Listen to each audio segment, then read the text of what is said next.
नमस्कार मित्रांनो, आज मराठी भाषा दिवस आणि त्यानिमित्त आचार्य 90 FM तर्फे आम्ही खास कार्यक्रम आयोजित केलेला आहे आणि खास पाहुणे आपण आमंत्रित केलेले आहे आपल्या रेडिओ स्टेशनमध्ये.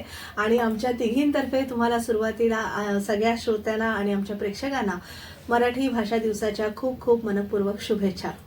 आज आपल्या सोबत आहेत कवयित्री, चित्रकार, ललित लेखिका आणि महाराष्ट्र राज्य साहित्य आणि संस्कृती मंडळाच्या सचिव आणि सगळ्यात जवळचं नातं म्हणजे आचार्य मराठी महाविद्यालयात 3-4 वर्ष त्यांनी अध्यापनाचं कार्य केलं आणि आज उच्चपदस्थ अधिकारी आहेत त्या अशा आपल्याला लाभलेल्या आजचे पाहुण्या मीनाक्षीताई पाटील. मीनाक्षीताई, तुमचं खूप खूप मनपूर्वक स्वागत करते. नमस्कार.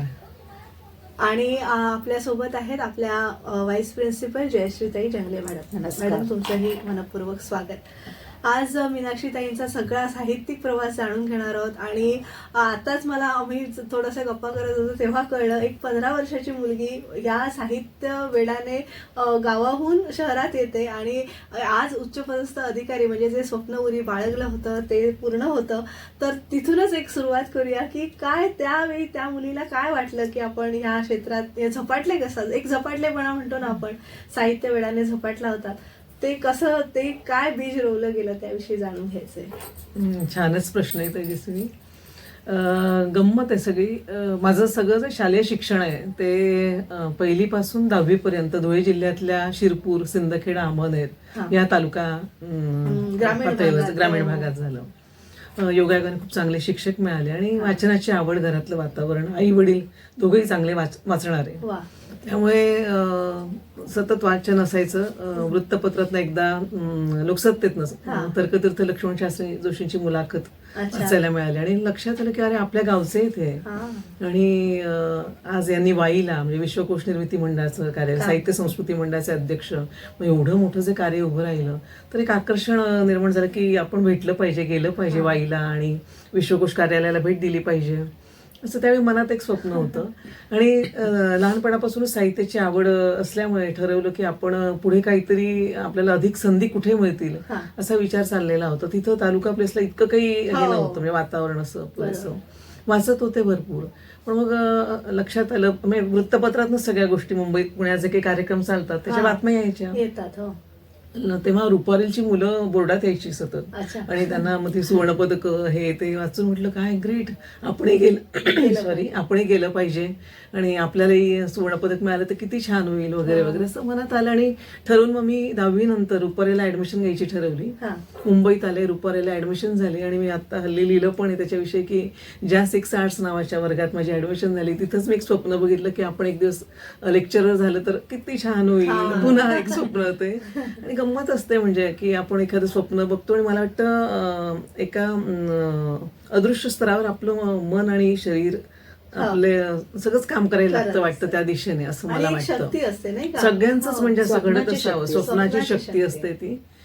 पुढे मी BA झाले रुपारेलमधनं, पहिली आले मुंबई विद्यापीठातनं, त्याची 3 सुवर्णपदकं मिळाली. पुढे MA लाही माझं मराठी वाङ्मय हा विषय होता, तेव्हाही 2 सुवर्णपदकं मिळाली. पुढे आता काय करायचं म्हणजे तर जरा घरचे थोडं लग्नाच्या दृष्टीने, तर म्हटलं नको, आपण पुढे काहीतरी एंगेज राहिलो तर लग्नाचा विचार जरा बाजूला जाईल. BEdला ऍडमिशन घेतली, BEdलाही सुवर्णपदक मिळालं, अशी 6 सुवर्णपदकं मिळाली. आणि BEd झाल्या मला आनंद होतोय की आज मी ज्या वास्तूत तुमच्याशी बोलते या वास्तूत मी पहिली नोकरी म्हणजे रुपारेल कॉलेजला. तर मॅडम खूपच आनंद वाटतो. म्हणजे रुपारेल, नंतर आपल्या आचार्य मराठी आणि मिठीबाई कॉलेज, अशा 3 कॉलेजेसमध्ये मी क्लॉकवर शिकवायला जायचे. आणि 3ही कॉलेजेसवर मी खूप सुंदर उपक्रम केले. म्हणजे त्यावेळी खूप आनंद मिळाला, विद्यार्थ्यांशी खूप जोडले गेले.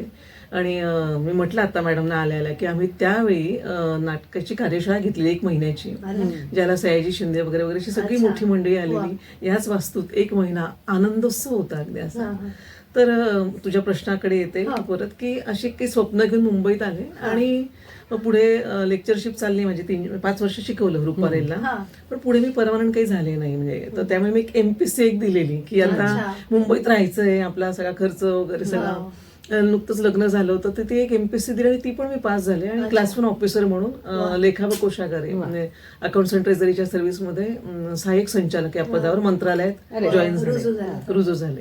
तर मंत्रालयात 14 वर्ष नोकरी केली मी, पण थोडी घुसमट होतच होती. म्हणजे ते अधिकार पद आहे, सगळं काही छान आहे, पण तुमचा मूळ पिंड तुम्हाला शांत बसू देत नाही. म्हणजे तो दुसरीकडे तो ओढतोय. खेचत होता. मला खरं तर म्हणजे प्राध्यापकी मिळायला हवी होती, पण ऍट द सेम टाइम मला हे पण हवं होतं. म्हणजे मी म्हटलं ते गोल्ड मेडल्स वगैरे वगैरे, आणि ही मुलं पुढे UPSC MPSC करतात, तर ते आता एका वेळी तुम्ही दोन्ही गोष्टी कशा कराल ना. पण ते असतं काहीतरी की थोडा काळ प्राध्यापकीचा पण आनंद मिळाला माझ्या ह्याच्याने, आणि नंतर पुढे 14 वर्ष प्रशासन म्हणून जे काही असतं ते पण बघितलं. आणि पण खेचतच होतं मन की कुठेतरी मिळावं, आणि संधी आली.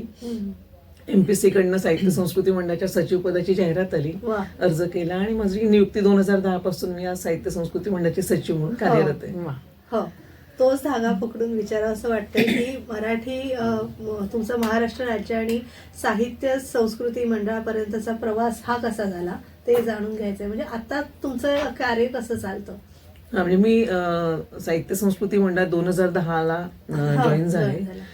तर साहित्य संस्कृती मंडळात येण्यामागची माझी इच्छा, तळमळ हे तुला सांगितलंस की तर्कतीर्थ हा माझा आदर्श, की तेही असेच वयाच्या 10व्या वर्षी, म्हणजे 1901 सालचा तर्कतीर्थांचा जन्म आहे, आणि 1960 साली म्हणजे वयाच्या 60व्या वर्षी ते साहित्य संस्कृती मंडळाचे अध्यक्ष झालेले आहेत. आणि काय अफाट प्रवास आहे सगळा तर ते सगळं वाचून ते एक आकर्षण होतं. साहित्य संस्कृती मंडळात आल्यानंतर मी बघितलं की प्रचंड कार्य आहे मंडळाचं. म्हणजे तुम्ही जर बघाल तर साहित्य संस्कृती मंडळाचं मुख्य उद्दिष्ट पुस्तक प्रकाशनाचं आहे. अप्रतिम ग्रंथ, वैविध्यपूर्ण विषयाचे विविध ज्ञानशाखांचे ग्रंथ साहित्य संस्कृती मंडळाने प्रकाशित केलेले आहेत. तर त्या सगळ्या प्रक्रियेचा एक भाग होता आलं. तो ज्ञानात्मक आनंद ज्याला म्हणतात ना, जी लहानपणापासून एक ओढ होती ती पूर्ण होते त्या निमित्ताने. म्हणजे मी तसं माझं आर्थिक नुकसान केलं, मला लोकांनी वेड्यात काढलं की बाबा तू डेप्युटी डायरेक्टर पदावरून खाली तू डायरेक्टर होणार आहेस, तू डायरेक्ट 3 पदं खाली येतेस, म्हणजे एवढं आर्थिक नुकसान. म्हणजे तुम्ही वयाच्या 15 घर सोडलेलं असतं, तुम्हाला खायचे अगदी लाले पडलेले, तर असं तुम्ही 25 रुपये तासाने शिकवताय, तुम्हाला एक मोठी नोकरी मिळते, आणि ती नोकरी तुम्ही सोडून परत खाली यायला म्हणता. तर मी एक विचार केला की लहानपणापासून म्हणजे माझे आई वडीलही असं एक तत्वनिष्ठ कुटुंबातली मुलगी मी, की पैसा हे अल्टिमेट कधीच नव्हतं आयुष्यात. समाधान जर मानसिक समाधान नसेल तर तिथे एक सेकंदही मला मी थांबवू शकत नाही, म्हणजे अगदी असं. तर म्हणून म्हटलं चला आपण पैसा हा गौण विषय आहे, आणि नवरा माझा चांगला याच्यात आहे, त्याचं चाललेलं होतं, आणि लागतं किती आपल्याला. मी ठेचा भाकरी खाणारी बाई, त्यामुळे मीठ भाकरीत आम्ही खुश असतो. तर मग इकडे आले, आणि इथं आता गेल्या याच्यात म्हणजे 10-12 वर्षात मला सांगायला आनंद वाटतो की मी ज्यावेळी साहित्य संस्कृती मंडळाचा कार्यभार स्वीकारला त्यावेळी आम्ही 444 पुस्तकं प्रकाशित झालेली होती तोपर्यंत, म्हणजे 60 सालापासून तोपर्यंत. आता आपण 665 पुस्तकांपर्यंत पोहोचलेलो आहोत. आणि आपण एक केलं की काळाच्या याच्याप्रमाणे, म्हणजे आज आपण भाषा गौरव दिनाविषयी बोलतोय, तर भाषेचं प्रचार प्रसार संवर्धन हे आमच्या मराठी भाषा विभागाचं, आमच्या मंडळाचं, आमचं सगळ्यांचंच काम आहे. मग ही पुस्तकं अधिकाधिक लोकांपर्यंत कशी पोहोचतील यासाठी आम्ही ईबुक केली. म्हणजे मंडळाचं पुस्तक आज प्रकाशित झालं की दुसऱ्या दिवशी आमच्या संकेतस्थळावर आम्ही ईबुक स्वरूपात टाकतो. तर लोकांना अगदी म्हणजे तळागाळापर्यंत विनामूल्य उपलब्ध होतं. म्हणजे वाचक संख्या वाढते, आणि प्रचंड वैविध्य आहे विषयांचं, आणि अमूल्य असं ज्ञान तळागाळापर्यंत पोहोचतंय, आणि या प्रक्रियेत आपल्याला खालीचा वाटा उचलता येतोय, हा आनंद आहे. मॅडम, आता तुमचं म्हणजे सगळ्या विषयांमध्ये तुम्ही थोडंसं लिखाण केलेलं आहे. म्हणजे कविता आहे, ललित साहित्य आहे, समीक्षा आहे, लघुपट, माहितीपट, लेखन आणि चित्रकला. हे सगळं माध्यमांचंही वैविध्य आहे. जसं लिखाणाचं वैविध्य आहे तसं माध्यमांचा वापर तुम्ही केलेला आहे. तर ह्या सगळ्या माध्यमांमधनं व्यक्त होण्याची आवश्यकता म्हणजे काळाची गरज होती, तशाप्रमाणे तुम्ही व्यक्त झालात की तुम्ही ठरवून तुम्हाला व्यक्त व्हावं असं वाटलं? आता आपण गंमत अशी असते की आपण सगळेच जण शिकत असताना आपल्याला वेगवेगळ्या गोष्टी आपल्याला समोर येत असतात जगताना. तर माझ्या आता तू जो प्रश्न विचारला या वेगवेगळ्या माध्यमांचं म्हणजे वळले कशी मी तिकडे, तर माझे आई वडील दोघे अगदी कलासक्त माणसं. म्हणजे आई उत्तम गाणारी, माझा मोठा भाऊ उत्तम चित्रकार म्हणजे गोल्ड मेडल मिळालेला असा मुलगा. पण एक व्रतस्थता आहे आमच्या कुटुंबामध्ये अशी की धावायचं नाही मागे, स्वांत सुख आहे ज्यात आनंद मिळतोय. म्हणजे त्याला इतकं यश असतानाही तो मुलगा गावी राहिला, गावी शिकला. आता नाही माझा मोठा भाऊ, वारला तो कॅन्सरने. पण इतका म्हणजे जातिवंत कलावंत ज्याला म्हणतात तसा तो त्याला मी चित्र काढताना बघायचे लहानपणापासून. तर म्हणजे मी वयाच्या अगदी 6व्या-7व्या वर्षापासून चित्र काढताना त्याला बघते, आईला गाताना बघते. त्यामुळे वेगवेगळ्या ज्ञानशाखा म्हणू दे किंवा वेगळ्या ललित कला ज्या आहेत त्या अशा आजूबाजूला दिसल्या, ते वातावरण लाभलं मला. त्यामुळे आपोआपच ती बीजं तुमच्यात अशी रोवली जातात. तर त्यामुळे ते चित्र तर अगदी म्हणजे आमच्या रक्तात आहे असं. माझे आजोबा उत्तम, आईचे वडील उत्तम चित्रकार, तर त्याच्यामुळे ती एक आवड, चित्र काढली जात होती. पण मी म्हटलं ना की मला नेहमी असं की मी गाव सोडून मुंबईत आले आणि माझं पण मुंबईत आल्यावर तुम्हाला मला मुंबई आवडत नाही, तो मुंबई सोडून परत गावी गेला. आणि त्याचं म्हणणं आपण आपल्या आनंदासाठी काम करावं असं त्याचं म्हणणं. आपण टू एक्झिबिट हे त्याला काही तो असा थोडा हे होता, म्हणजे आतल्या आत अंतर्मुख वृत्तीचा माणूस. आणि मी पण अंतर्मुख आहे, पण त्याच वेळी मला थोडं मांडायलाही, व्यक्त व्हायलाही म्हणजे अपरिहार्य निकड आहे माझी ते. तर तू जे म्हणाली की या वेगळ्या माध्यमातनं का, तर त्यातल्या त्यात ज्या माध्यमांचे परिणाम, संस्कार माझ्यावर लहानपणापासून झाले, परिचित असं माध्यम जे होतं ते आपोआपच तुम्ही अभिव्यक्त होता त्यातनं. म्हणजे मी ती तुमची जीवनशैलीच होते मला असं वाटतं. तर चित्र ही माझी अगदी म्हणजे जगण्याचा भागच आहे. चित्र, कविता, गाणं, संगीत या अगदी म्हणजे व्यक्तिमत्वाचा भाग होत जाणं असतं ना, की घरात बघता ते आपोआप तुमच्यात येतं. मग ते कुठेतरी एक तो क्षण यावा लागतो व्यक्त होण्याचा, की ती वेळ आली की बरोबर त्यावेळी ते बाहेर येतं साठलेलं तुमच्या चित्रांचं प्रदर्शन. तर मग मी ठरवलं की म्हणजे जो माझा शैक्षणिक आणि एकूण नोकरीचा प्रवास सांगितला, तर त्याच वेळी मी शिकत असतानाच, म्हणजे मला आठवतं मुंबई विद्यापीठात असताना आमचा मोठा ग्रुप होता 50-60 मुला-मुलींचा. तर आमचा नियम काय, म्हणजे मी मुंबईत पेइंग गेस्ट म्हणून राहायचे, तर संध्याकाळी झोपायला जायचं अख्खा दिवस. तर आम्ही वेगळ्या गॅलरीजमध्ये फिरायचो. तर म्हणजे मी शिकत असतानाच BA करताना मुंबईतल्या सगळ्या नामांकित गॅलरीजमध्ये जाऊन चित्र शैली बघणं, चित्रकारांशी बोलणं, तर ते आपोआप आपल्याला संस्कार होत जातात. वेगळ्या गोष्टी बघून तुम्ही घडत जाता आणि चित्र काढणं चालूच होतं. मग पुढे मनात आलं की इतकं करतोय आपण, माझा नवरा या क्षेत्रातलाच आहे, तर तो लिहित होता. तो म्हणाला की आपण तुझं चित्र प्रदर्शन करूया. मग आर्टिस्ट सेंटरला माझं पहिलं चित्र प्रदर्शन झालं, पुढे पॉइंट ऑफ व्ह्यूला. मग ते सतत सुरूच राहिलं. म्हणजे चित्र काढणं जे सुरू होतं ते पुढे एक्झिबिशन या पर्यंत तो प्रवास झाला. आणि सुदैवाने मला खूप वेगळ्या चांगल्या गॅलरीजमध्ये चित्र लावता आली आणि तो आनंद घेता आला. मी मध्ये काही म्हटलं संगीताचे काही कार्यक्रम पण केले, असे फ्युजन शोज केले. म्हणजे मी मंत्रालयात असताना बघा, म्हणजे आपली आवड आपल्याला कशी स्वस्त बसत नाही. तर मंत्रालय ते प्रशासकीय एकदम तरकट चौकट असं ते सगळं वातावरण आहे, पण मग काहीतरी तर मला हवं ना. आणि माझ्यासारखे अनेक जण आहेत असे. गंमत कशी असते की आपण सगळेजण, सगळी माणसं, त्यांना जगण्यातला आनंद आपण सगळे शोधत असतो. जिथं संधी मिळते तिथं शोधतो. मला लक्षात आलं की मंत्रालयात पण उत्तम गाणारी मंडळी आहेत, उत्तम लिहिणारी मंडळी आहेत. तर मग आपण यांना एकत्र केलं पाहिजे. मग मी एक छान ग्रुप बनवला मंत्रालयातला, आणि मंत्रालयाच्या वरच्या त्या पाण्याची टाक्या आहेत तिथे जाऊन आम्ही लंच टाइम मध्ये गाण्याच्या रिहर्सल. पुढे पुढे आम्हाला अगदी आमच्या बरोबर छान काही IAS ऑफिसर जोडली गेली गाणारी मंडळी, काही डेस्क ऑफिसर, उपसचिव असे. आजही माझ्याशी संपर्कात आहेत ते सगळे. रमाकांत नस्मर म्हणून होते, मोरे म्हणून होते सहसचिव, उपसचिव असे सगळे. नंतर कानडे सर म्हणून होते ते IAS ऑफिसर. ते सगळेजण असे आम्ही छान गाण्याचं हे बनवला, ग्रुप बनवला. आणि मग म्हटलं आता चला आपण यशवंतराव चव्हाण प्रतिष्ठानला कार्यक्रम करायचा असं म्हणत. हे म्हणजे काहीतरी मला स्वप्न ते पूर्ण, तो प्रवास दमाला. तर जास्त मी सांगत नाही, पण आम्ही तसा एक कार्यक्रम केला. आणि त्याच्यातही गंमत मला अशी वाटली की आपण चित्र बघतोय, पण मी जे बघते ते मी तुला सांगितलं ना, तर जास्त अजून आनंद वाढतो असं मला वाटतं. म्हणजे आनंद हा केव्हा, म्हणजे माझा एकटीचा आनंद हा दुसऱ्याला त्यात सहभागी करून घेण्यातला आनंद, द्विगुणित होणं जो असतो तो जास्त सुंदर असतो. आणि मला वाटतं मला ती असोशी आहे. मी काही छान वाचलं, काही छान बघितलं, काही सुंदर मला जे जे दिसेल ते मला ते सांगावंसं वाटतं.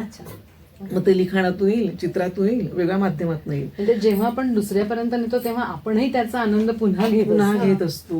आणि समोरच्याच्या त्या लुकलुकत्या डोळ्यातनं जे दिसतं ना, त्यालाही ते मिळालेलं ते समाधान सुंदर असतं. म्हणजे मला वाटतं ते जे ना एकोहम बहुश्याम, त्याचं कारण तिथं असावं. एकटा एकटा किती आनंद घेणार ना. तर आम्ही अनेक जण मिळून जो आनंद असतो तो अद्वितीय आणि असाधारण असतो असं मला वाटतं. आणि मग त्यातनं मी त्या कार्यक्रमात ठरवलं की आपण फ्युजन शो करायचा.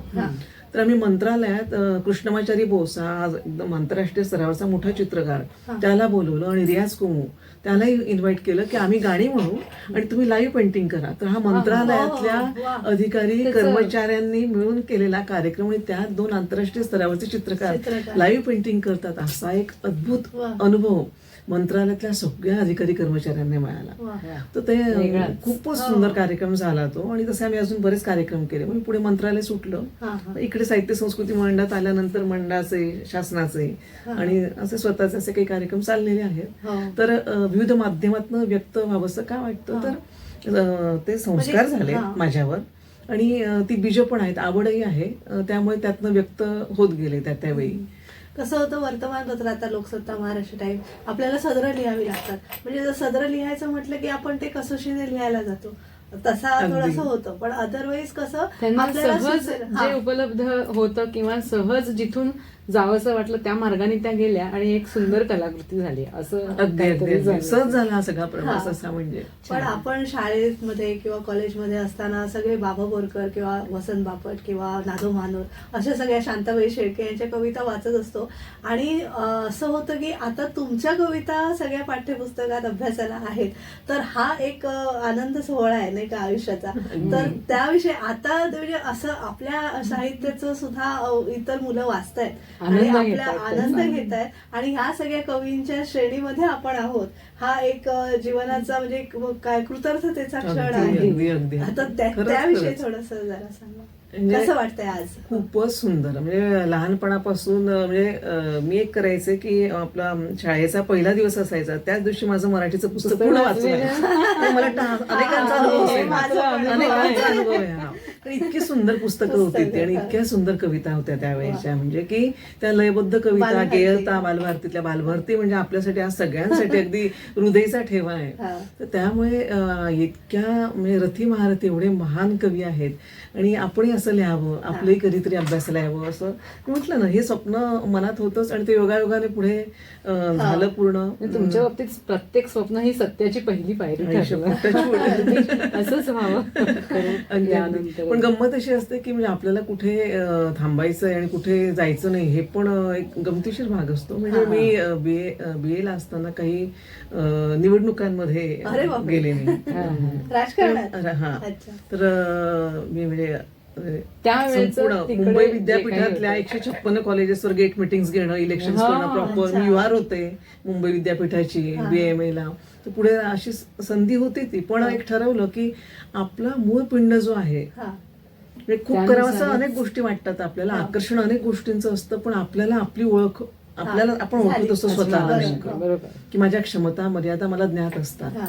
म्हणजे प्रयत्न करून माणूस बऱ्याच काही गोष्टी अचीव करू शकतो, नक्की सत्य आहे ते. पण तरी देखील तुमचा मूळ पिंड ओळखून तुम्ही जर त्याला अधिक फुलवायचा प्रयत्न केला, त्याला न्याय द्यायचा प्रयत्न केले तर मग स्वप्न सत्यात नक्कीच उतरतात तुमची असं मला वाटतं. म्हणजे तुमचे प्रयत्न तेवढे अगदी जीव तोडून असतील तर होतं. तर तुझे म्हणाली कवितांचा तो एक आनंद आहे. म्हणजे खूपच छान वाटतंय की समावेश झाला पुस्तकांमध्ये. एक छोटीशी विश्रांती घेऊया. आपल्या गप्पा तर फार छान रंगतायत आणि पुन्हा आपल्या या गप्पा रुजू करूया. मित्रांनो, आज आपण मीनाक्षीताई पाटील यांना आमंत्रित केलेलं आहे मराठी भाषा गौरव दिनानिमित्त. एक छोटीशी विश्रांती घेऊया आणि पुन्हा भेटूया. तोवर तुम्ही ऐकत राहा आचार्य 90 FM yo on radio. Acharya 90 FM.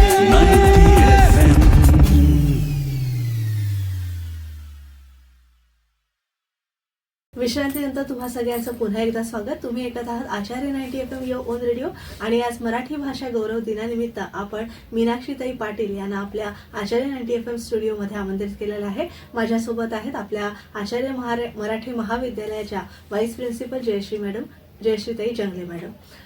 Meenakshi म्हणजे खरं तर देवीचं रूप नाही का, कारण साऊथमध्ये खूप सुंदर मंदिर आहे, म्हणजे मी प्रत्यक्ष गेलेले आहे मीनाक्षी मंदिर. मीनाक्षी मंदिर. आणि जसं देवीची 9 रूपं, मला वाटतं ती सगळी तुमची सगळी 9 रूपं आहेत, म्हणजे विविध क्षेत्रामध्ये.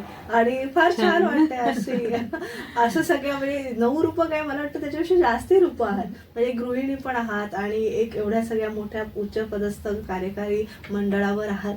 तर मी आता जंगले मॅडमना विनंती करते की तुम्ही मॅडमना प्रश्न विचारा. खूप छान सांगितलंस तेजस्विनी की त्यांची ही अशी मीनाक्षी हे हा, देवीचं नाव देवीचंच आणि ही रूप आहे. अशी वेगवेगळं रूप आहेत, कारण की त्या वेगवेगळ्या तऱ्हेने व्यक्त होण्याचा त्यांनी एक चित्रकारही आहेत, हा. कवयित्री आहेत किंवा लेखिका आहेत. तर या सगळ्यांबद्दल तुम्ही आता सांगितलं की ज्या माध्यमांमधून तुम्हाला सहजतेने व्यक्त व्हावंसं वाटलं, लहानपणापासून ती माध्यमं तुम्ही पाहत असल्यामुळे असेल हा. किंवा अन्य काही कारणांमुळे असेल, तिथून तुम्ही व्यक्त करा. पण यामध्ये तुमचं एक सुंदर कवितांचा अनुवादाचं पुस्तक सुद्धा आहे. तर तुम्ही अनुवादाकडे कशा वळला? हा म्हणजे मी का करावासा वाटला? अनुवाद का करावासा वाटला? मी जास्तीत जास्त कविता लिहिलेल्या आहेत आतापर्यंत, आणि चित्र, ही 2 माध्यमं ही तुमची प्रकर्षाने सहज प्रवृत्ती. सहज प्रवृत्ती Yes. माझी आहे ती. मध्ये काही आपण अनुवाद वाचत असतो, म्हणजे आपण वाचताना वेगळ्या प्रकारची पुस्तकं बरं, वाचतो हा. आपण. तर योगायोगाने एक म्हणजे मी कवितेचा अनुवाद केलेला नाहीये, हा. मी पतंजली योगसूत्र आणि हा. हा, आणखीनच वेगळा विषय फारच झाला. एक वेगळा विषय तो असा. योगायोगाने ते पुस्तक समोर आलं माझ्या, साधना डायरी नावाचं हिंदीतलं पुस्तक होतं, आणि पूर्णपणे साधना मार्गातल्या गुह्य अशा अनुभवांच्या संदर्भातलं आणि पतंजली योगसूत्रांचं असं ते पुस्तक. तर की काही काळात तुम्ही ते करून द्यायचे पटकन, अशा 7-8 दिवसात, असं अगदी छोटंसं पुस्तक हा, होतं. हा. पण म्हटलं ठीक आहे, हिंदीतलं मराठीत करायचं आहे. एक प्रकल्प आपण जसा स्वीकारतो तसं ते स्वीकारलं, आणि छान सहजतेने पण म्हणतात ना, आनंद, म्हणजे आपल्याला एखाद्या विषयाची आवड असली, गोडी असली की त्यात आपण जास्त सहजता येत जाते. म्हणजे मला असं म्हणायचं की एखादा मला ज्याचा अभ्यास नाही किंवा ज्याचं वाचन नाही अशा विषयाचा अनुवाद करताना तुम्हाला प्रचंड ते चॅलेंजिंग असतं, आव्हानात्मक असतं ते, आणि त्यासाठी तुम्हाला बराच अभ्यास, वेळ सगळं द्यावं लागतं. हे मी जे साधन डायरी केलं तसं अजून इतरही मी अनुवाद केलेले आहेत. तर अनुवाद करताना म्हणजे कवितेचा अनुवाद एक वेगळी गोष्ट असते, आणि विषयांचे म्हणजे आता कुठच्या विषयाचा अनुवाद आहे याच्यावरही बरंचसं हे अवलंबून असतं, म्हणजे आपल्याला त्याच्याशी जोडून घेता आलं पाहिजे. एक्झॅक्ट. मला एक जाणवलं आता, म्हणजे एक सुंदर गोष्ट शेअर करायची वाटते की जे विषय तुम्हाला रिलेट करता येतात, जे तुमच्या आत्मिक अभिव्यक्तीचा भाग असतात, तिथं तुम्ही अधिक खुलतात आणि खूप सहजतेने व्यक्त होतात. हा विषय माझा अभ्यासाचा आवडीचा होता, त्यामुळे तिथं मला अगदी आपल्या मैदानात आपण अगदी काही छान हे करू शकतो, बॅटिंग करू शकतो तसं. पण त्याच वेळी काही म्हणजे सेनेका नावाचा विचारवंत, त्याचं जर हे करायचं असेल तर मी सुरुवात केलेली, ते फार आव्हानात्मक होतं. तिथं तुम्हाला मुळात अनुवाद म्हणजे आपण तत्वज्ञान हा माझा आवडीचा विषय आहे, लहानपणापासूनच आहे, म्हणजे तसा तो. म्हणजे माझं BA असताना तत्वज्ञान, मानसशास्त्र आणि मराठी वाङ्मय यातलं कुठचं निवडायचं, त्यातनं मी मराठी वाङ्मय निवडलं. विषयांतर करत नाही मी, मुद्द्यावर येते अनुवादाच्या. तर अनुवाद हा मला का आवडला किंवा का केला, तर त्या पुस्तकाची म्हणजे पहिल्या अनुवादाविषयी पहिलं बोलते की तो तत्वज्ञानात्मक विषय होता आणि तो अभ्यासाचा विषय होता. सतत तुम्ही एखाद्या विषयाचं चिंतन करत असतात, तर चिंतनाने ती भूमी तुमची तयार झालेली असते, मग तिथं तुम्हाला रस्ता असा पटापट सापडत जातो. म्हणजे आता कल्पना करू, एका जंगलात तुम्हाला शिरायचंय, निबिड अरण्य आहे, पण त्या जंगलात जर मी बऱ्यापैकी असं मध्ये मध्ये थोडंसं फिरून आलेली असेल तर ते जंगल मला सोपं होतं. पहिल्यांदाच शिरणं जंगलात याने फरक पडतो.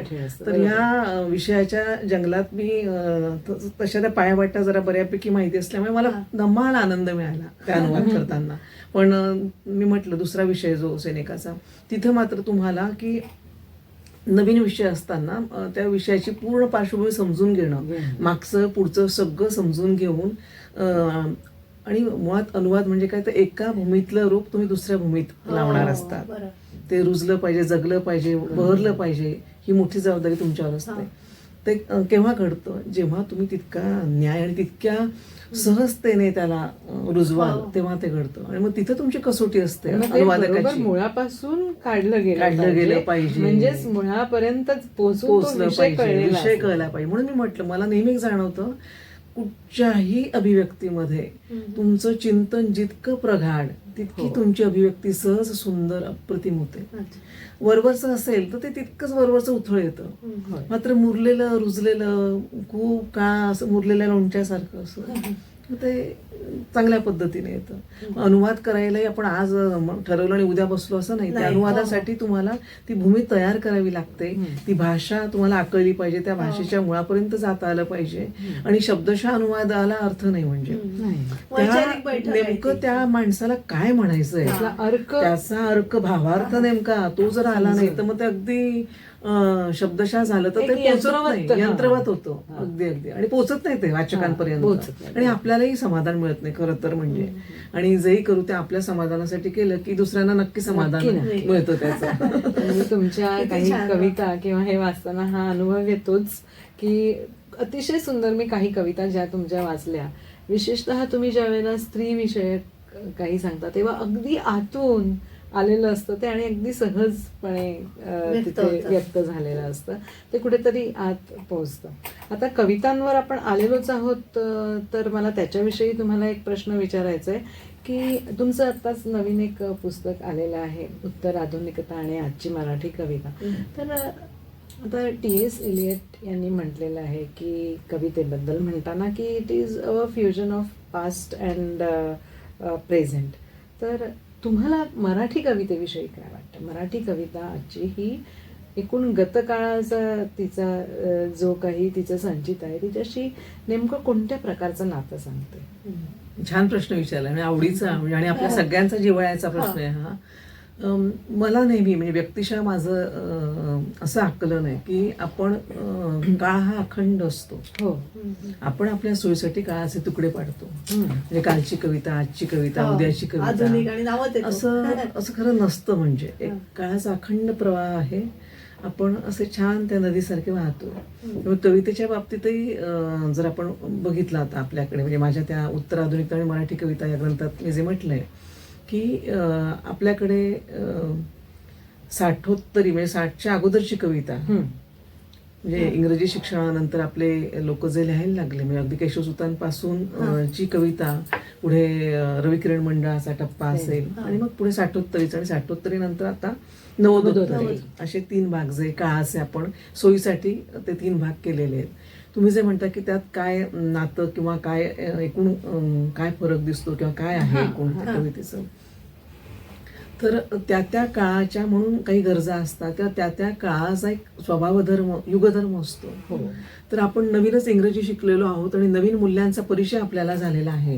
आणि त्यावेळी त्या नवेपणाने भारावले जाऊन जे एक स्वप्नरंजन आणि खूप असं जसे काही वाटतंय भारावले पण एक तुतारी द्या मजा आणून फुंकून स्वप्राणाने फुंकेन वगैरे वगैरे असं जे आहे ते सगळं.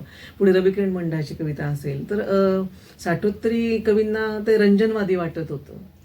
त्यांना ते फार पठडीबाज झाल्यासारखं वाटत होतं. त्यामुळे त्यांनी त्यांच्या त्या नियतकालिकाची जी चळवळ आहे त्यांनी नकार दिला त्याला.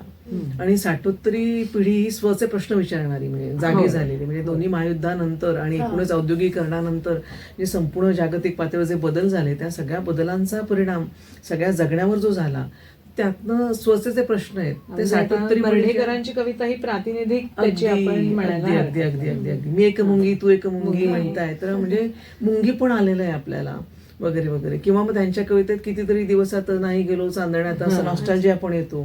तर हे जे काय आहे तर हे आपल्याला 60 पिढीमध्ये आपल्याला एक आशावाद आणि भाबडेपणा दिसतो. असा काहीतरी क्रांतिकारी आपण काही घडवू शकतो, बदलू शकतो, व्यवस्था बदलता येईल अशी स्वप्न बघणारी ती 60 पिढी आहे. परंतु 90 नंतर म्हणजे 90 नंतर जागतिक पातळीवर जागतिकीकरणानंतर जगण्याचे सगळे संदर्भ बदलले. प्रचंड मोठा बदल आहे हा. आणि या बदलानंतर एकूणच आपल्या सगळ्या जगण्यावर जो परिणाम झाला तो परिणाम आपोआप तुमच्या कवितेतनं येतो. म्हणजे मी जे म्हटलं की काळाचा अखंड प्रवाह त्या काळामध्ये ज्या प्रकारचं वातावरण असतं, ज्या काळाचा युगधर्म असतो त्यानुसार अभिव्यक्ती कलेत येते. मग ती साहित्य असो, चित्र असो, नृत्य, काही जे असतील वेगळ्या ललित प्रकार जे असतील तसे. तर 90 नंतर जागतिकीकरणाने संपूर्ण जगच एक ग्लोबल विलेज झालं, खेडं झालंय. त्याच्यामुळे अगदी इतकं जवळ आले सगळेजण. आणि जो प्रचंड बदल झाला म्हणजे माहिती तंत्रज्ञानाच्या क्रांतीने, प्रचंड मोठी क्रांती ही. म्हणजे आपलं आता आणि पूर्ण आयुष्य बदललं सगळ्यांचं, सगळं. सर्वसामान्यांचं देखील बदललं. सगळं बदललं. त्याच्यामुळे हे जे नातं आहे ना या कवितेचं, म्हणजे मला एक जाणवलं की अमेरिकन समीक्षक हेरॉल्ड ब्लूम नावाचा, तो म्हणतो की एन्झायटी ऑफ इन्फ्लुएन्स. आणि हे केवळ या नवोदोत्तरीलाच वाटतं असं नव्हे, तर मला असं वाटतं प्रत्येक काळात त्या त्या जनरेशनचा, त्या त्या पिढीचा एक ताण असतो. म्हणजे आम्हाला एकाच वेळी जुन्या पिढीचं आकर्षणही असतं आणि त्याच वेळी थोडा रागही असतो. म्हणजे आम्हाला आपल्या आईशी बघ आपलं नाही, हे म्हणजे तुझ्या वेळची फॅशन, आमच्या वेळचं असेल, आई म्हणजे असं नको तसं. तर हा जसा घरातला तसाच तो साहित्य असू दे, संस्कृती असू दे, राजकारण, काही सगळ्या स्तरांवर जगण्यात ते असतं खरं तर. म्हणजे आपण ते नीट बघत नाही, हे सटल लेवलवर चाललेले बदल असतात. आपण खूप समजून घेतलं तर एक छान गंमत जाणवते या गोष्टीतली. आणि मग लक्षात येतं की अरे नाही, म्हणजे हे ताण तसे वरवरचे आहेत. ठरवलं तर एकच वेळ आकर्षण पण आहे त्या पिढीविषयी आणि त्याच वेळी थोडंसं जरा एक द्वंद्व पण आहे, थोडा राग पण आहे, एक थोडी असूया पण आहे त्यांच्या पुढे जाण्याची, त्यांच्यापेक्षा काही वेगळं मांडायची. तर मी या उत्तर आधुनिकता आणि मराठी कविता या माझ्या त्या पुस्तकात मी म्हटलेलं म्हणजे शेवटच्या प्रकरणात की प्रश्न बदलले का 60 मधले.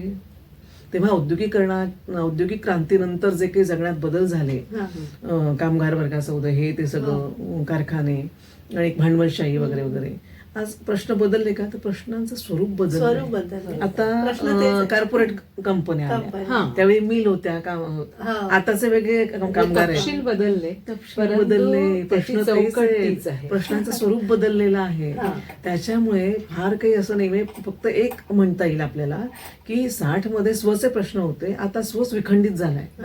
विखंडित स्व, इतका विखंडित स्व आहे आपला, आपलीच इतकी अनंत रूप आहेत आपली, आणि इतकं ते प्रचंड गतिमानता आहे आजच्या जगण्याला. तर हे विखंडित वास्तव आजच्या कवितेचा गाभा आहे. त्यामुळे एक नातं आहे ते प्रेमाचं, असूयेचं, असं जुन्या पिढीशी, जुन्या कवितेशी. छान सांगितलं, एकदम सुंदर सांगितलं. पण मग आता एक अशी शंका इकडे उपस्थित करावीशी वाटते की ही जी तुम्ही सांगितलं की विखंडित स्वचे प्रश्न मांडणारी आजची कविता किंवा आजच्या युगाचं आपण जे स्पिरिट म्हणतो ते पकडण्यासाठी धडपडणारी ही आजची जी कविता आहे, तर ती या आधीची जी कविता होती जी कुठेतरी थोडं काहीतरी तरल भावना पकडण्याचा, कारण की त्यावेळेचा काळही तसाच होता त्यांचा. नुकतंच स्वातंत्र्य मिळाल्यावर काही जे सूर्यकिरण येत होते बाहेरच्या जगातून, पाश्चात्य जगातून, त्याकडे आपण डोळे उघडून पाहायला लागलो होतो. तर तशा प्रकारची जी कविता होती त्याच्यापेक्षा ही कविता जर वेगळी आहे, कारण की इथे कुठेतरी आपण प्रत्येक गोष्टीला चिकित्सकतेचा एक मापदंड लावायला पाहतो. तर त्याच्या खाली किंवा आजच्या काळाचं एकूण नेमकी नस पकडता जे काही शब्दांनी व्यक्त व्हायला लागतं ते शब्द किंवा त्या शब्दांची रचना म्हणू आपण करताना हा भावात्मा कुठेतरी कवितेचा हा गुदमरतो आहे, असं काही वाटतं का तुम्हाला? नाही, मला अजिबात वाटत नाही. त्याचं कारण असं आहे की आपण नवं साहित्य जे आहे ते खूप वाचूया असं मला वाटतं. या निमित्ताने मला आता सगळ्या नवीन वाचकांना, म्हणजे तुम्ही जे पुढे मला विचारणार आहात ते मी पुढे बोलेनच, पण भावात्मा हरवलाय असं मला वाटत नाही. याचं कारण असं की अभिव्यक्तीची पद्धती बदलली आहे. आणि मग ती अभिव्यक्तीची पद्धत, तुम्ही जो चिकित्सक शब्द वापरला, तर तेव्हा चिकित्सकता नव्हती का? तेव्हाही होती. ती त्या त्या काळात त्या त्या वेळच्या लोकांना ते तसं वाटलं. म्हणजे आत्ताचा तुमचा जो प्रश्न हा त्या काळातल्या कवींना विचारला गेला 60-70 लोकांना की बाबा हे फारच तरकट चाललंय यांचं सगळं. मी एक मुंगी, तू एक मुंगी, हे काय? म्हणजे मला मुंगी म्हणतो, मी भावात्मा कुठे आहे त्यात? म्हणजे भावात्मकता सरवली आहे, तरकट होत चाललाय असं मर्डेकरांनी हा प्रश्न विचारलाच असणार, तेव्हा विचारला गेलाय. तर हा कालाही तस्मै नावा. मी म्हटलं की जागतिकीकरणानंतर संपूर्ण जग एक ग्लोबल व्हिलेज खेडं झालंय. ह्या देशातलं त्या देशात जायला म्हणजे जो काळ लागायचा तो लागत इतक्या एका सेकंदात आपल्या प्रतिक्रिया एकमेकांना हो, देतोय आपण. आणि हा फ्युजनचा काळ आहे हा सगळा. आता माहिती तंत्रज्ञानाच्या क्रांतीमुळे इतकं सगळं बदललंय. तर मी आता अशी गेय कविता किंवा अशी गाऊन कविता म्हणाल तेवढा वेळ म्हणजे मीच रिलेट नाही करता येणार आजच्या पिढीला. बरोबर, किंवा त्यांचा जो आयुष्याचा जी जी गती आहे, गतिमानता आहे आणि तेही गातात म्हणजे आहे. गाणं संपलंय का? गाणं नाही संपलंय, फक्त स्टाईल बदलली. म्हणजे आता फ्युजन आलं, पॉप आलं. म्हणजे आजच्या काळाचा गुणधर्म काय तर पॉप आर्ट. म्हणजे ती चित्रकलेत आहे, हो. कवितेत आहे, संगीत लेखनात आहे, खाण्यात आहे. चायनीज आहे, चायनीज आलं. हा म्हणजे कसं आहे की कालाय तस्मै नमः. काळाभर आपण जर बघितलं तर फक्त अभिव्यक्तीच्या तऱ्हा बदलतात, आत्मा हरत नाही. का तर आपण माणसं तीच आहोत. तीच हाडामासाची माणसं आहोत. तीच माणसं आपण प्रेम करतोय, तीच माणसं आपण दुःख करतोय, रडतोय, आनंद घेतोय, सगळं जगणं आपण जगतोय, माणूस म्हणूनच जगतोय. फक्त बदललं काय आहे की हा नॉस्टॅल्जिया आहे की त्यावेळीची ती गेयता, त्यावेळीची ती सुंदर भावरम्य गाणी, आत्म्याला हात घालणारी गाणी ती आता दिसत नाहीये. तर दिसत का नाहीयेत? तर त्याचं कारण काय आहे की जगण्याची जी गतिमानता आहे किंवा एकूणच सगळं बदललेलं जीवन वास्तव जे आहे त्या जगण्याची मागणी वेगळी आहे आता. म्हणजे आताच्या मुलांना ती गाणी रिलेट करता येतात का? तर नाहीत. त्यांना नाही रिलेट करता येत. पण ऍट द सेम टाइम त्यांना जुन्या हिंदी गाण्यातलं काहीतरी असं हे असेल, काही गाणी आवडतात. तर ती काय आवडतात हे जर आपण समजून घेतलं मेलेडी, तर आपण ना नेमकं तो धागा आपल्याला जर पकडता आला, ती तरलता हरवली नाही. कशी? तर आता आपण जर नवीन ह्या नवोदोत्तरी कालखंडातल्या कवींच्या कविता बघितल्या तर मी म्हटलं माणसं तीच आहे. तर त्यांच्याही कवितेत नॉस्टॅल्जिया येतोय. आमच्या वेळी असं होतं. 40 म्हणजे आता हेमंत दिवटेचं 40 नंतरची कविता आहे. तर तो 40च्या अगोदर 90 मध्ये आमच्या लहानपणी आम्ही जे केव्हा जगत होतो, स्कायलॅब पडणार त्याची कविता होती.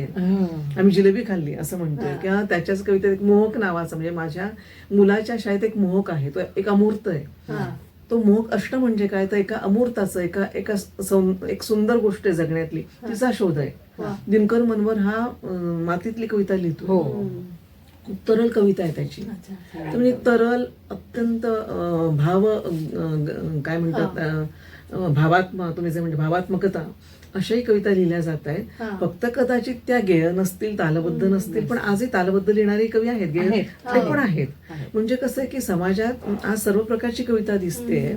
फक्त एक आहे की पण ती भिडत नाहीये असं थोडंसं, किंवा काहींना ते भिडते. आता म्हणजे मला असं वाटतं हे तुम्ही मगाशी जे हा म्हणालात, अभिरुचीचाही प्रश्न प्रत्येकाचा. म्हणजे मला काय रिलेट, म्हणजे आपण मुळात मला असं वाटतं म्हणजे खंडप्रायता हे वैशिष्ट्य जे आहे ते सगळीकडे आहे. आणि शेवटी हा वैयक्तिक अभिरुचीचाही भाग असतो की मला, मी जर ठरवलं की मला सगळं समजून घ्यायचं, वाचायचं की म्हणजे गेय लिहिणारा काय लिहितोय आणि गद्य लिहिणारे काय लिहितोय, तर गद्य पण इतकं तरल असतं. म्हणजे आता गाडगिळांची तलावातलं चांदणं ही कथा आहे, किती तरल कथा आहे, ती कथा आहे.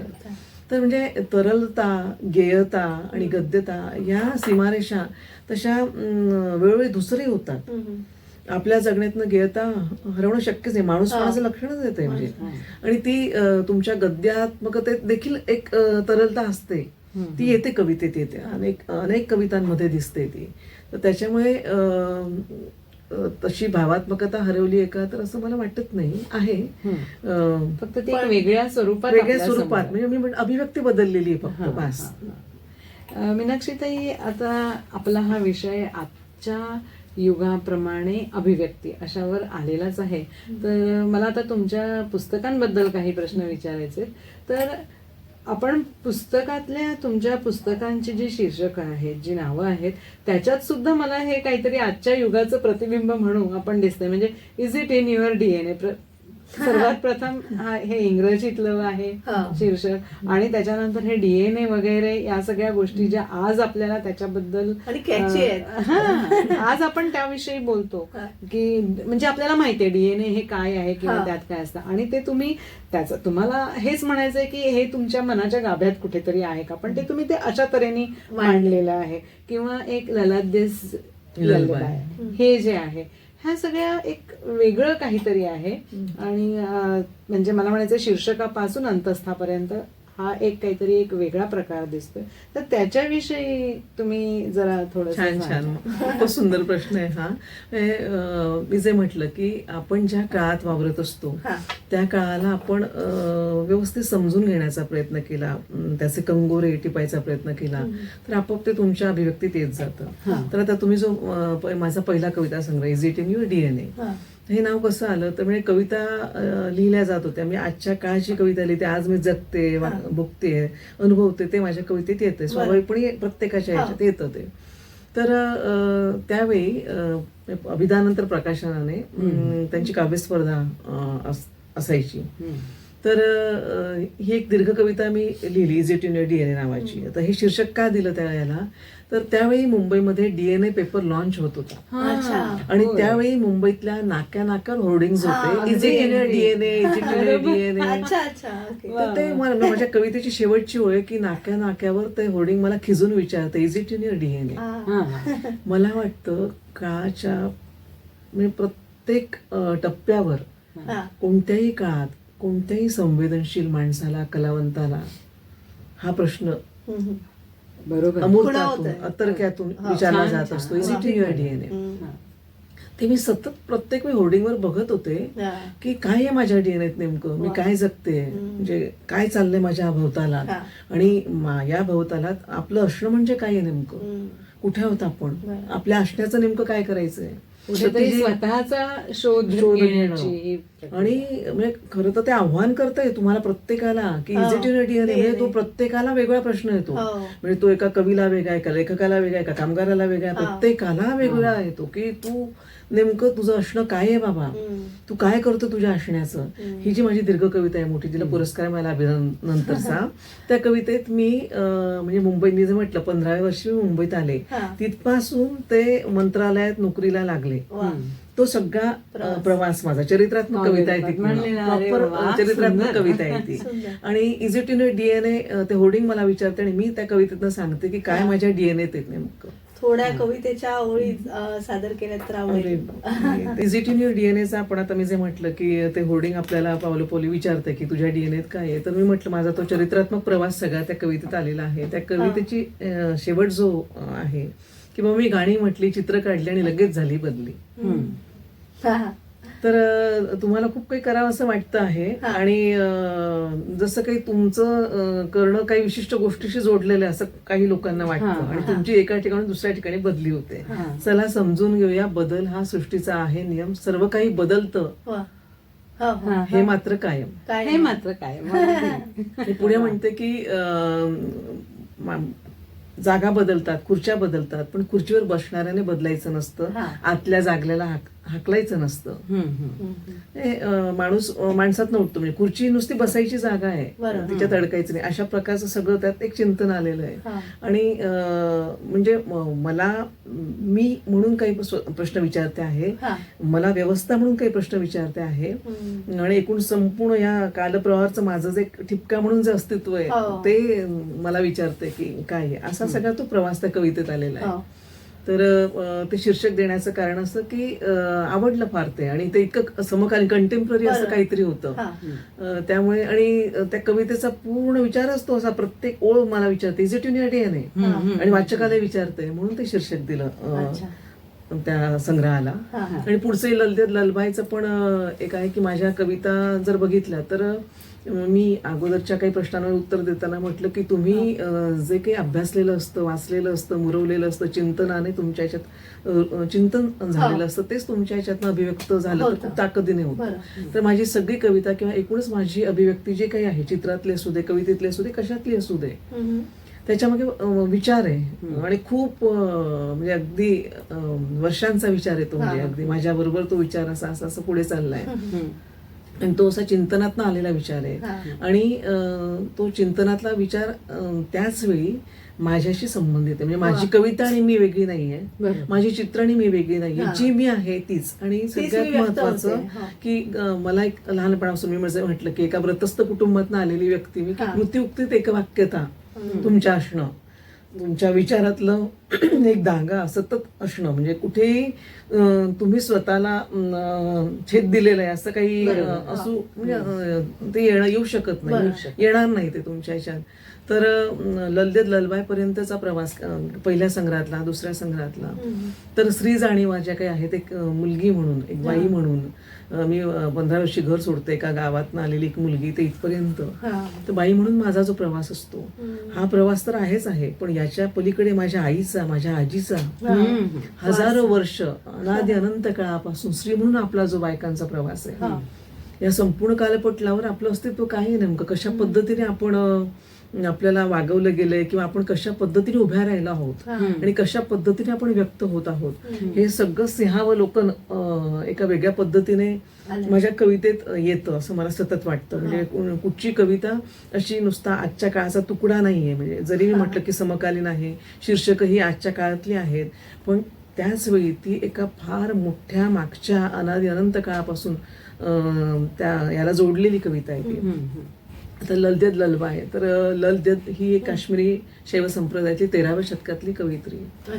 तर अद्भुत आहे ते व्यक्तिमत्व. मला गेली 10 वर्ष मी तिचे वाक वाचते, तिचं सगळं साहित्य वाचते आणि झपाटलं त्या बाईने मला, खरंच म्हणजे अफाट अतर्क, खूप सुंदर. म्हणजे एक स्त्री अशा पद्धतीने जगू शकते, वागू शकते. आज आपण म्हणतो की त्या खूप पुढारलेल्या आहेत, त्या खूप काळाच्या पुढे आहेत, त्यांचे विचार वगैरे वगैरे वगैरे, पण हे काय असतं नेमकं, म्हणजे काळाच्या पुढे असणं म्हणजे काय, किंवा काळाच्या पटलावर तुम्ही उभं असणं म्हणजे काय, तुम्ही एक ठिपका असणं काय, आणि तुम्ही एकदम लार्जर दॅन लाईफ होणं म्हणजे एक बाई पण ओलांडून माणूस पण, एक व्यापक स्तरावर एक माणूस म्हणून उभं राहणं, बाई ते माणूस पण, हे असं म्हणजे जे त्या कवयित्रीने जे तिने गीत सुरू केलं त्याच्याच ओळी पुढे पुढे आपण रचत चाललो. आपण एकच गाणं अनंत काळ गातोय आपण बायका सगळ्या, करुणेचं प्रेमाचं गाणं आहे आपलं ते. हे लल्लबाय हा शब्द जो तुम्ही इथे वापरलाय तो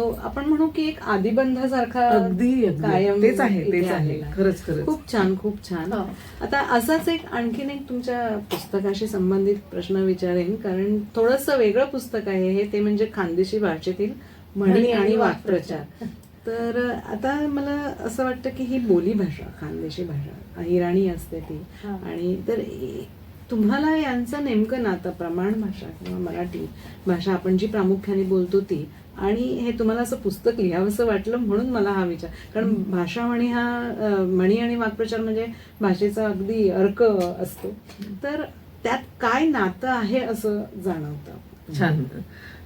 मी म्हटलं मी खानदेशातनं आलेली आहे, खानदेशातली आहे मी, त्याच्यामुळे खानदेशी भाषेविषयी, बोलीविषयी एक आकर्षण आहे. ती ऐकली होती 15 वर्षापर्यंत. तर प्रत्येक भाषेचं एक संचित असतं, ते बोलींमध्ये असतं. बोलीतूनच प्रमाण भाषा खरं तर घडत असते. बोली भाषेतले अनंत शब्द येतात आणि मग ते पुढे कुठेतरी त्याला एक आकार म्हणून एक प्रमाण भाषा. मला आता इथे गंमत सांगावीशी वाटते या निमित्ताने की मी टीवायला असताना मला असं वाटलं की आपण मराठी वाङ्मयाचा अभ्यास करतोय, तर त्याच वेळी योगायोगाने आमच्या इथे जर्मन शिकवायला एक क्लास सुरू झाला, तर आपण जर्मन भाषा शिकावी म्हणून. तर जर्मन भाषा शिकायला लागले टीवायला असतानाची गोष्ट. तर त्यावेळी खूपच सुंदर गंमत मला जाणवली, ती अशी की आपण मराठीमध्ये संस्कृत प्राकृत या भाषांचा सगळा विचार केला आपण, तर प्राकृतात मात्र म्हणतात आईला, संस्कृतात मातृ, इंग्रजीत मदर, जर्मनमध्ये मुटर, मातर, मातृ, माता, मदर, मुटर. गंमत आहे. तसंच वडिलांचं प्रचंड साम्य आहे भाषांमध्ये. म्हणजे आपण भगिनी आहेत, भाषा भगिनी आहेत, या आपण भेद निर्माण केले, आपण कुंपणं टाकलेली आहेत. या सगळ्या भाषा भगिनी इतक्या सुंदर जोडलेल्या आहेत एकमेकींशी, अप्रतिम पद्धतीने जोडलेल्या आहेत त्या. त्याच्यामुळे या बोलीच खरं तर भाषेला घडवत असतात, आकार देत असतात, जगवत असतात, बहरवत असतात, पुढे नेत असतात. त्यामुळे बोलींना नाकारून पुढे जाता येणार नाही आपल्याला. आणि बोलींचा अभ्यास केला तर आपल्याला इतक्या सुंदर गमती जमती जाणवतात की म्हणजे खानदेशी बोली भाषेतल्या त्या म्हणी आणि वाक्प्रचाराचं काम करताना मला प्रचंड आनंद मिळाला की आपण जे म्हणतो की ही बोली ती बोली वेगळी वगैरे, तर तसं नाहीये. त्यांच्यात एक आंतरिक नातं, आंतरिक संबंध खूप सुंदर आहे. म्हणजे माझी एक कविता पण आहे त्याच्यावर छानशी अशी, की म्हणजे आपण आता भाषा गुरु दिनाच्या निमित्ताने इथं आहोत, तर ती भाषेवरची कविता मला तुम्हाला ऐकवायला आवडेल. हो, म्हणजे अवश्य, अशी अवश्य. मोठी आहे, जरूर. पण मला वाटतं ती नक्कीच. ऐकवते तुम्हाला. त्याने या मुलाखतीची गोडी वाढेल. अगदी, अगदी.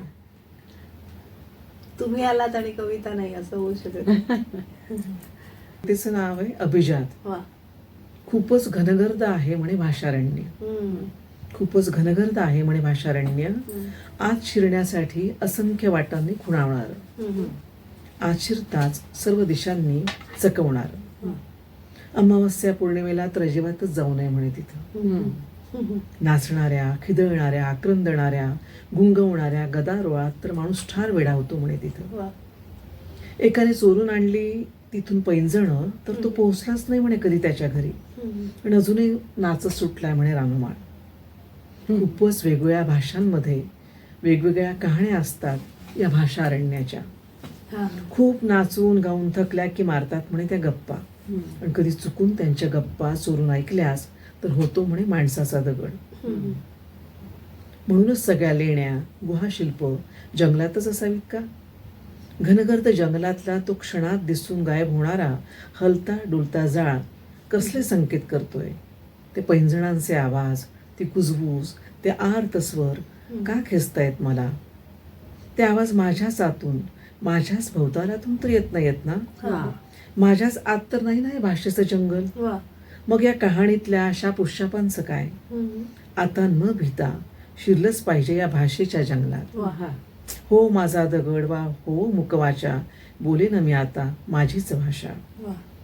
जर बोलायचंच असेल या घनगर्द जंगलात, हम्म. जर बोलायचंच असेल या घनगर्द जंगलात एका भाषेला दुसऱ्या भाषेशी, तर ती कोणती वापरेल भाषा? जर बोलायचं असेल या घनगर्द जंगलात एका भाषेला दुसऱ्या भाषेशी, तर ती कोणती वापरेल भाषा? वा. स्वतःचीच, की जिच्याशी बोलायचे तिची भाषा? हा.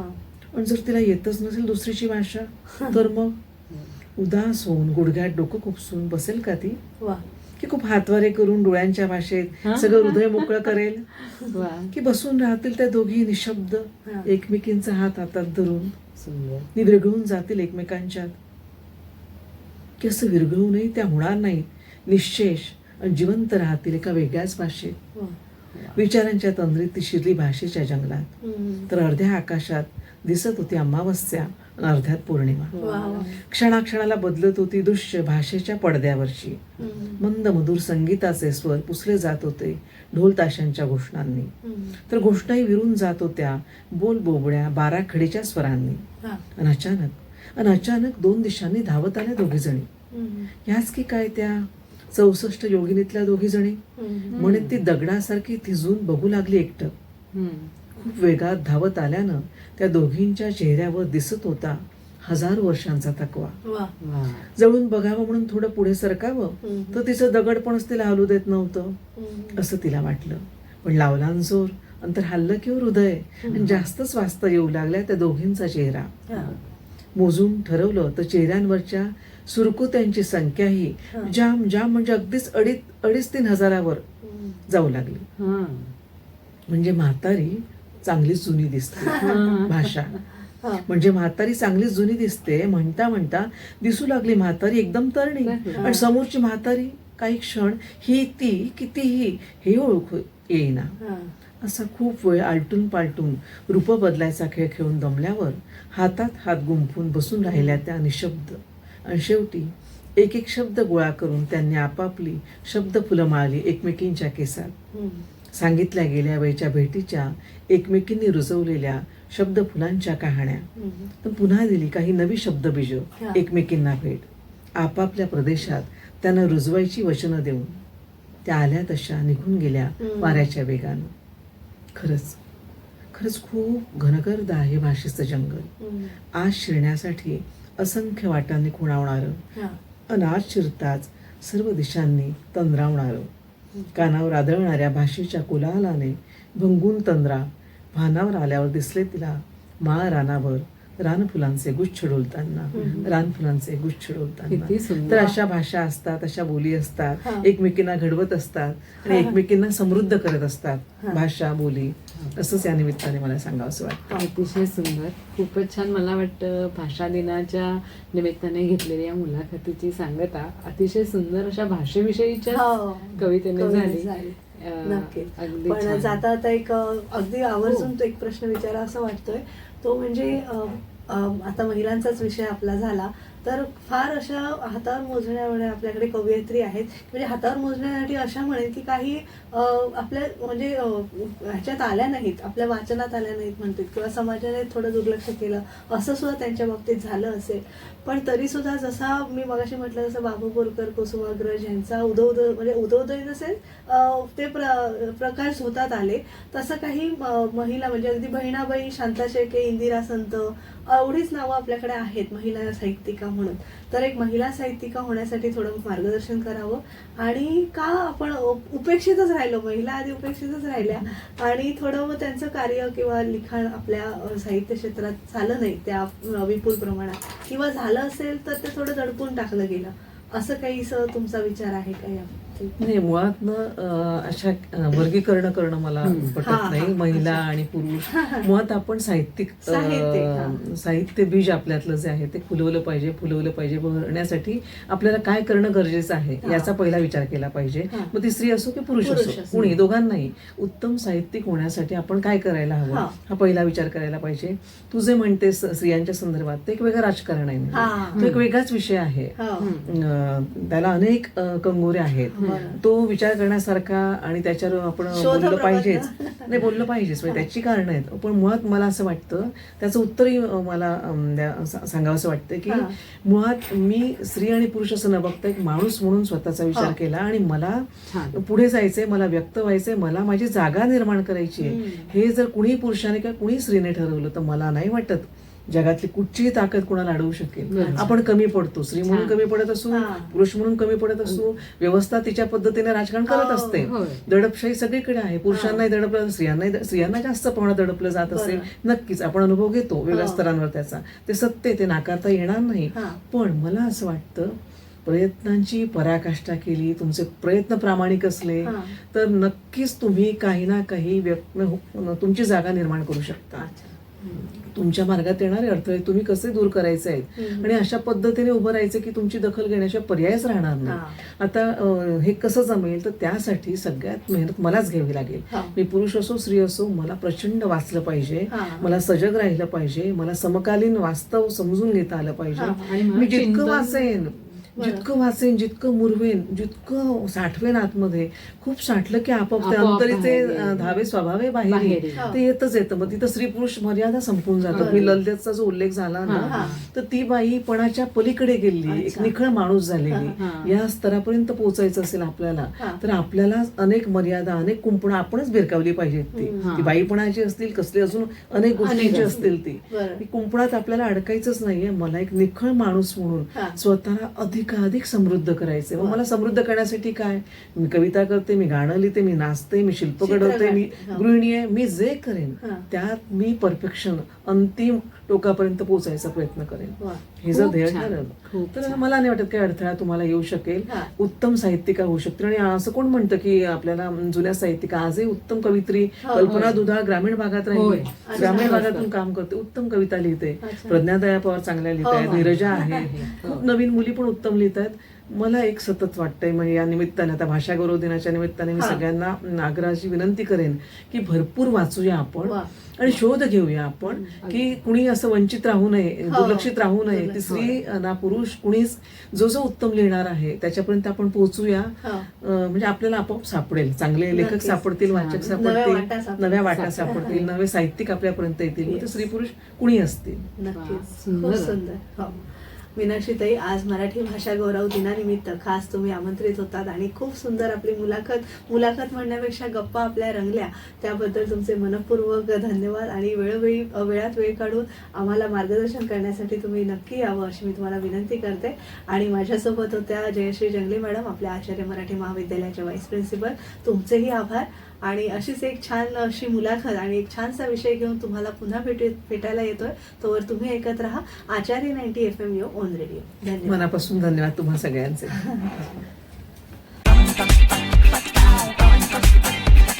आचार्य